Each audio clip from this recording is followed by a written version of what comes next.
The NCAA has complied immediately, by the way. That's good. But I understand Maine.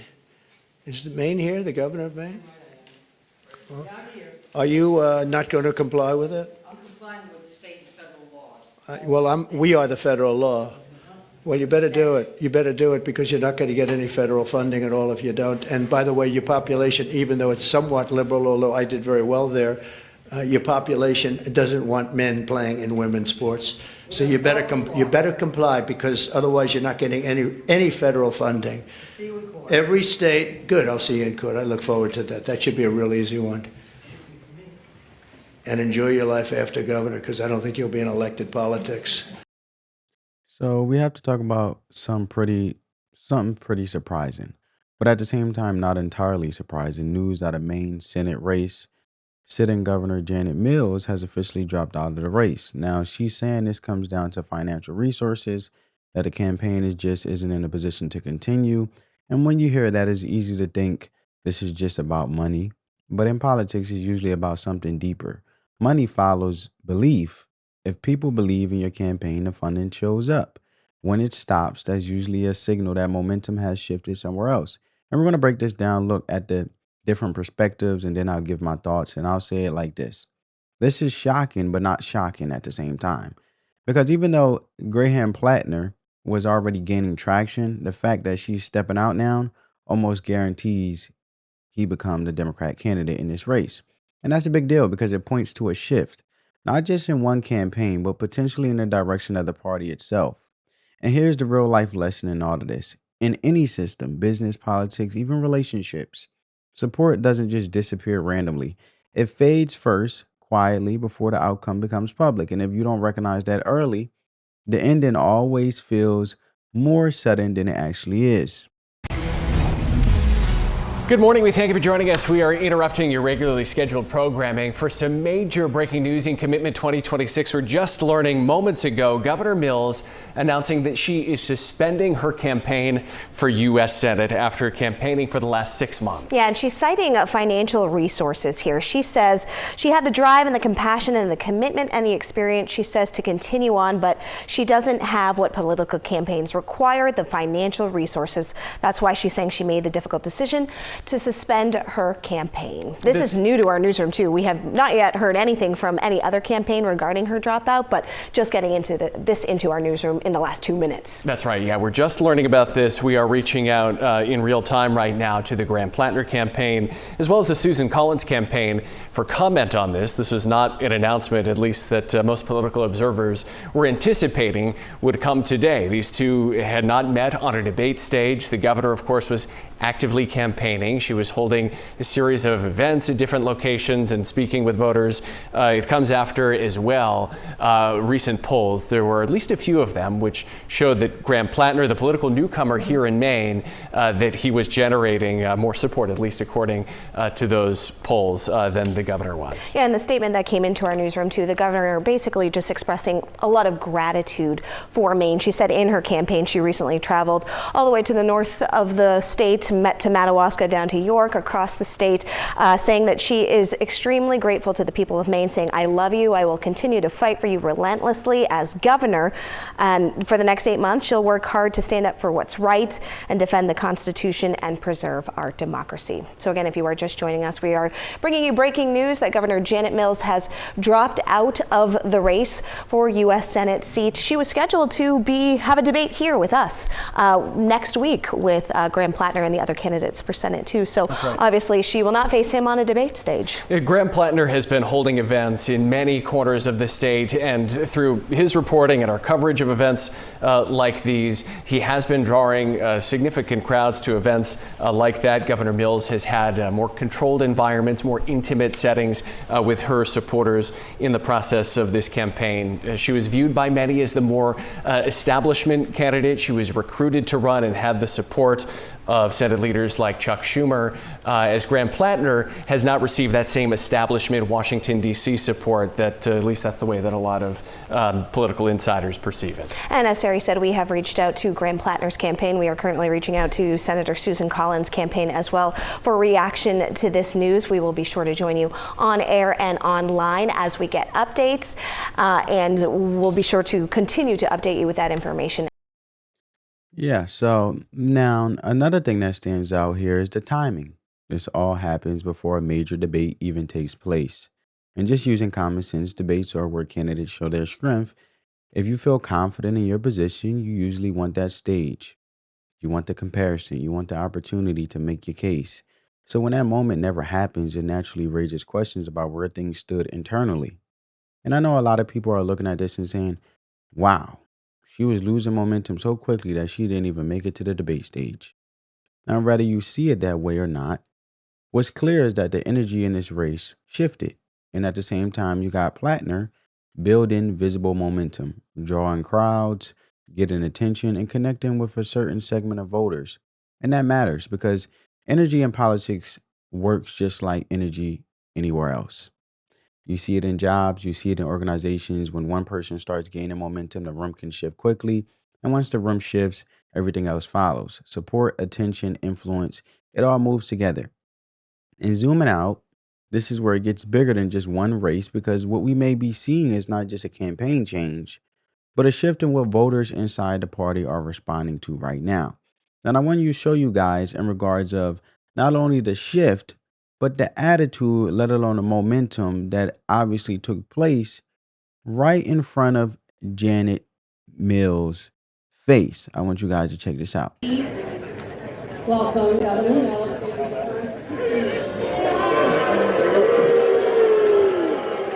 I'm not reading your name.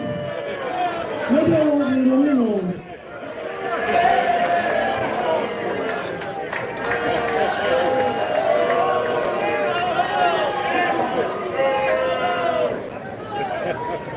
You're going to be rude, I'm not reading your name.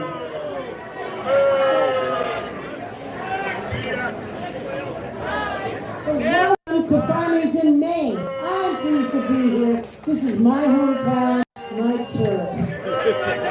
Keep it up, I'm not reading your name. We have daughters. Boo! Listen, I want to thank two Franklin Savings Bank, United Insurance, Victory Media, Bangor Savings Bank, UMF, Mountainside Power Sports, Ripley Picture. Keep it up, I'm not going to read any names.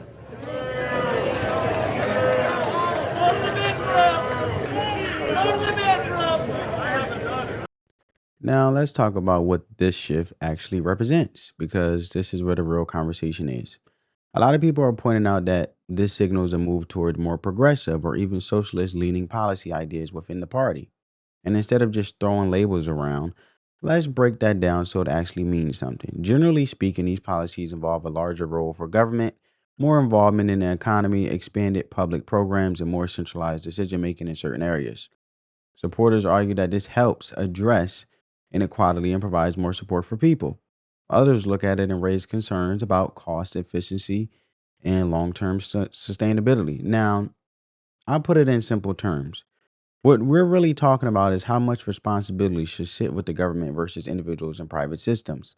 Because it has come out where individuals have seen Graham Platner, more of a socialist progressive individual. That's why I'm saying that. I mean, you see in New York currently that basically all the free stuff that Zohran Mudami ran on, being the new mayor of New York, basically they ran out of money. And that's where the sustainability questions come in. And when I look at this, just asking, should the government, how much responsibility should sit with the government versus individuals and private systems? That's not just political. That's a real life decision-making framework. And if you think about it in life, there always are trade-offs, right? There's always trade-offs. If you try to solve everything quickly by taking on more control or more responsibility, it can work in the short term, but it usually comes with long-term cost. That's true in finances, relationships, and systems.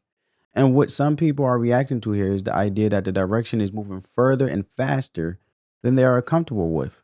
Other supporters Others that support that shift believe it's necessary. But either way, what's happening here is not random.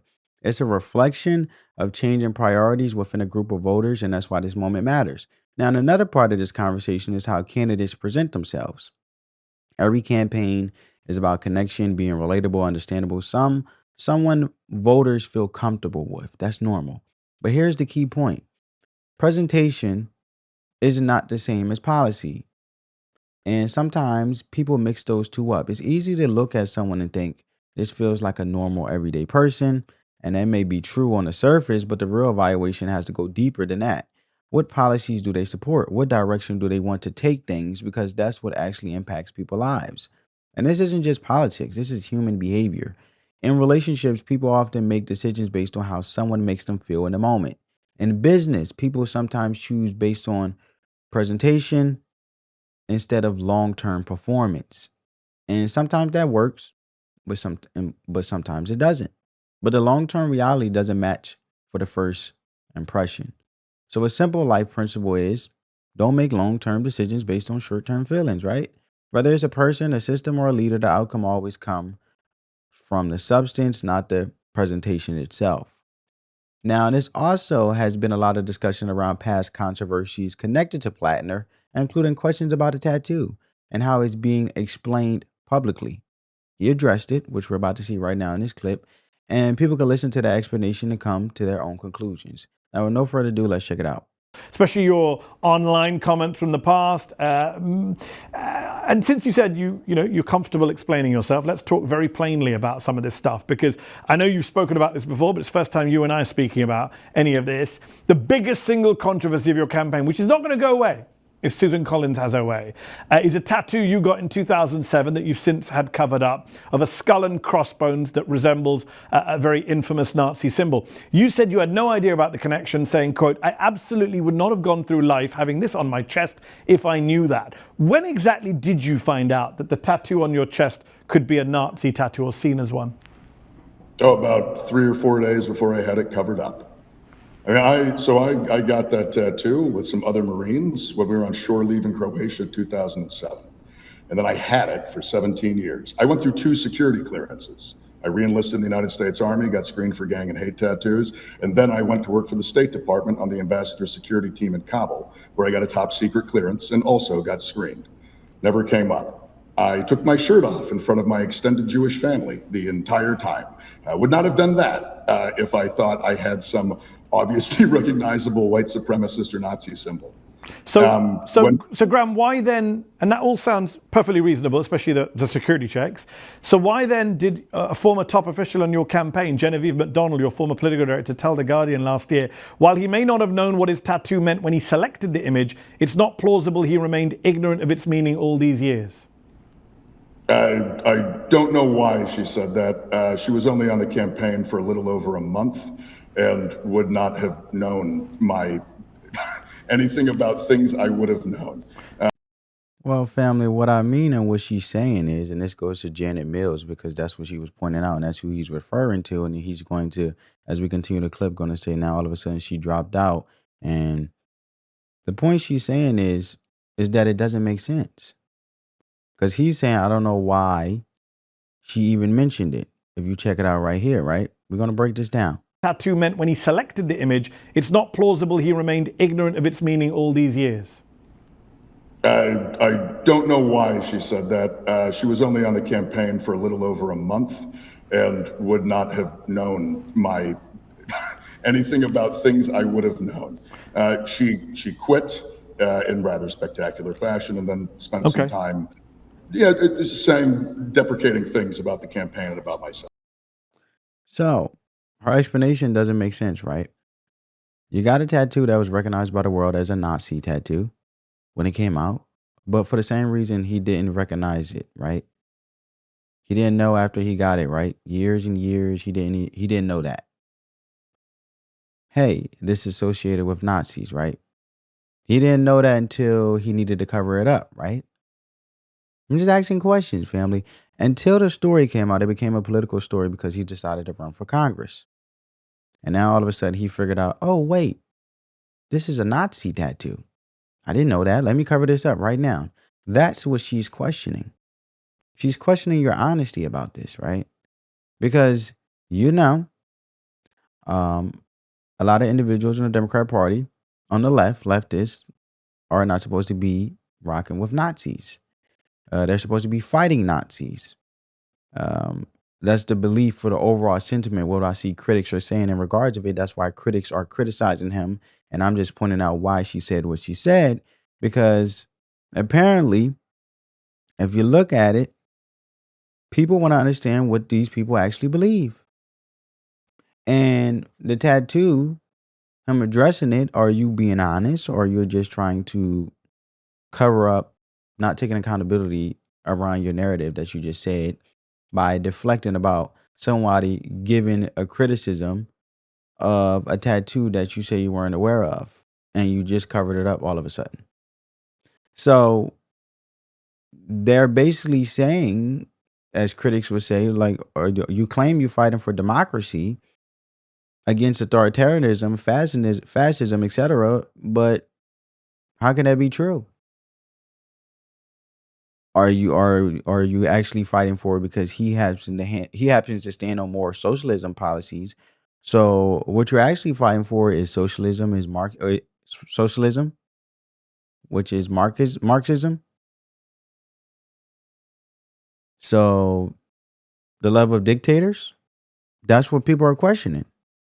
You love the authoritarian, right? So individuals were complaining about Nicolas Maduro, right?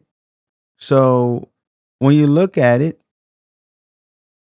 when Donald Trump went in and got Nicolas Maduro and he was a dictator and basically he freed Cubans and Cubans were happy, even Cuban Americans who were over here in the United States of America. And some individuals that were Democrat were upset about it all across social media I've seen. So critics are basically saying, are you for authoritarianism or are you against it? And is it like, okay, do you really care about whether it's a democracy, a monarchy, or authoritarian, dictatorship? So you don't care about a democracy as you claim you do? Because you want to be in bed more of with a dictator. They're trying to differentiate is what I'm trying to point out, family. So it's like, do you not care about the form of government as long as it adhere to Marxist, socialist, communist principles? That's the only thing you care about? That's why that's why Mr. Platner is running, who runs off of more socialist policies, despite the fact that typically somebody like him on the Democrat Party will be disqualified for their beliefs, running on democracy. But I say all that to say, family, it seems selective in regards of, can a party pick and choose what they adhere to based on who they want to pick? And when it comes to running a certain identity within the party and whatever the structure of the party and whatever the party decides to green light who can run as a candidate to represent it, do certain people adhere for democracy and certain people adhere to authoritarianism, Marxist, socialist vibes? So it's interesting because if one party can pick and choose, a Democrat, can a Republican be a Nazi too? Come up promote a Nazi or pushing Nazis? Would that fly across the aisle? But is it being able to be flying past and being able to be acceptable because Mr. Platner is a socialist? So I'm talking about from the informative context of ideological subversion in common sense terms. If you hate the brand, you hate the logo. If you keep the logo for 17 years, in this case, it's Nazi tattoo, you are an accidental owner. You are a fan. And the reason they will let it fly for him is because of the horseshoe theory, the idea that the far left and far right actually end up meeting at some point of authoritarian control. They both want big government, they want to crush opposition, and they both love a strong man leader. Think of it like a city where the radicals on both ends end up using the same violent tactics to get what they want. They are two sides of the same coin. The indirect message is that for Marxists, the Nazi past isn't a deal breaker as long as the socialist future is guaranteed. So if someone tells you who they are for 17 years, believe them the first time, not the time they decided to run for office. Right? Because the selective outrage it comes off as, and it's like it's only a crime when my enemy does it. And this could go for either party. So I'm just breaking it down in the sense of the way individuals are looking at it with this whole Nazi tattoo situation and how I've been reading social media and reading the comments. And it's like, okay, Mr. Platner is like, look, it's normal for people like myself, you know, I didn't have no issue with it in the army or the and thank him for his service in the army or the Marines and with my extended family who are Jews. Voters just believe it's like, okay, I had Nazi tattoos. Voters just believe that this is just a normal thing.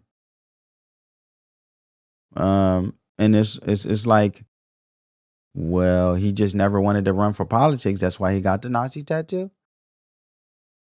So I'm just going to call the question for what it is, and I want to get you guys' thoughts. Does it come off hypocritical? Right? Because when you look at it, and he runs off socialist policies, you agree with worldview and things that deemed, for example, like government involvement and everything, can overlook anything as long as it agreeable to their liking. As long as you believe what you believe and don't care about anything else, any of that stuff, you know what I'm saying? So I just hope people understand the gist of what's going on here. So I just want to let you guys know that, but let's continue because I'm just pointing out the simple fact, asking questions and having a conversation. I'm not telling you what to think. Him addressing it, and you can listen to the explanation and make your own conclusions, but situations like this just don't disappear because they become part of how voters evaluate credibility. And I've seen people raise a simple point here. When something doesn't fully add up to them, they start asking questions. Like questions that I point out that I've seen critics and individuals question him about. Let alone his political opponents to call out and ask as well.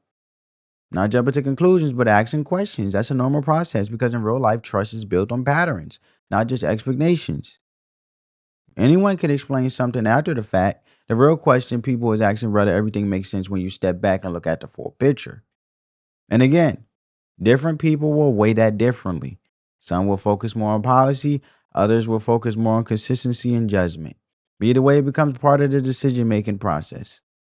Okay, then why did CNN report that they spoke to an acquaintance of yours from more than a decade ago who said you talked to him about your tattoo resembling a Nazi symbol?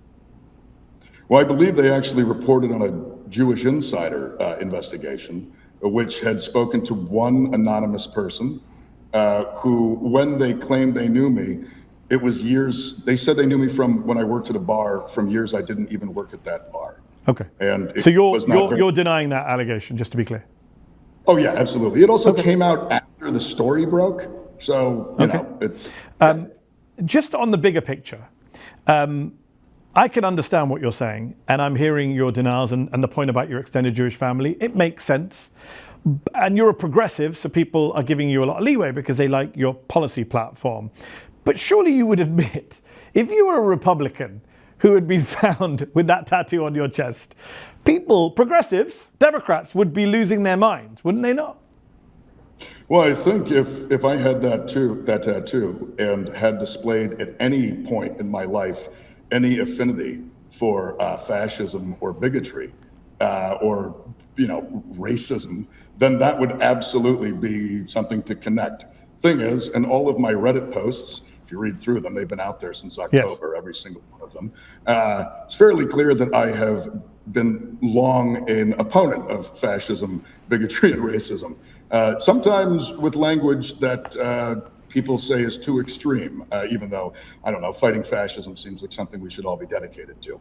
On the But, language front, though, this has caught up with you now. We talked a moment ago about how popular you've become because you speak like a normal person.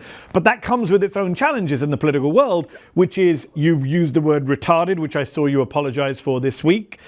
You've made comments about women that both Janet Mills and Susan Collins have attacked you for. There's the All right, family, I'm going to leave it there. But now I just want to touch on this, right? That I've been talking about the process. And look, that's not the thing is, this is how people evaluate trust in general. So when you step back and look at everything together, here's what you really see.